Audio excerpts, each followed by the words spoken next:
Today in Chicago, Illinois, a high-profile plot targeting a judge, a controversial acquittal, and a police department shakeup. Stay tuned for the latest updates. I'm Dean Bark. Welcome to the City Report with Dean Bark, reporting from Chicago. First up, let's kick things off with a bang. Prosecutors have charged members of a motorcycle club and a street gang with attempting to murder Indiana Judge Stephen Meyer and his wife in their Lafayette home. Now that's a headline. The plan was to derail a domestic abuse case against Thomas Gregory Moss, a high-ranking member of Phantom MC with ties to the Vice Lords. Talk about a tangled web. The attack involved several conspirators, including Raylan Ferguson, who opened fire at the judge's home. Thanks to surveillance footage, DNA evidence, and some timely tips from a local restaurant, authorities were able to arrest Moss and 4 others involved. Here's the kicker.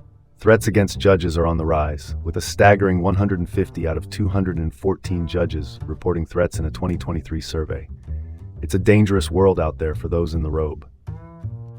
The collaboration between a motorcycle club and a street gang highlights the complexity of modern gang operations. No room for sugarcoating here, folks. The rising threats against judges are alarming and demand immediate attention from law enforcement. Next up, moving on to a case that's got everyone talking. Antoine Lyons from Gary was acquitted of attempted murder after a trial filled with shocking allegations of violence. The incident reportedly involved strangulation, a knife attack, and a forced jump from a second-story window. If that sounds like a movie plot, well, it kind of is. Lyons' defense attorney claimed the accusations were exaggerated, and the case was overseen by Judge Natalie Bokota. Here's the takeaway. Domestic violence cases are complex and challenging for our legal system. The dramatic escape and continued gunfire are notable points of contention. The legal system's handling of domestic violence cases needs to be more consistent and transparent. All right, next topic. Let's pivot to the next story. Corporal John H. Artaby Jr., a 20-year veteran of the Gary Police Department, was arrested for a DUI on January 17, 2026. And guess what? This isn't his first rodeo. He pled guilty to a similar charge back in 2023. Talk about déjà vu. Artaby was placed on unpaid leave pending the outcome of criminal proceedings and an internal investigation. Here's the story right there.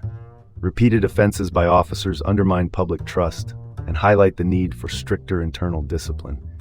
It's not just a slap on the wrist kind of deal. Next up, let's transition to this. Michael Isaacson, the executive director of the Kane County Health Department, is urging the public to vaccinate amidst rising misinformation and disease outbreaks. Now you'd think that'd be a no-brainer, but here we are. The U.S. Department of Health and Human Services reduced recommended childhood vaccines from 17 to 11, a decision contested by Illinois officials. Despite a national trend of declining vaccination rates and increasing non-medical exemptions, Illinois plans to maintain its current vaccination guidelines. Vaccination is crucial, and misinformation must be combated to protect public health. No two ways about it. Last up, shifting gears to the Elgin Police Department, which is undergoing a leadership shakeup with new appointments.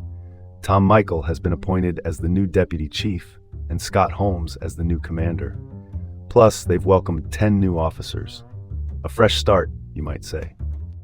These changes aim to reflect the city's demographics more accurately and replace retiring officers.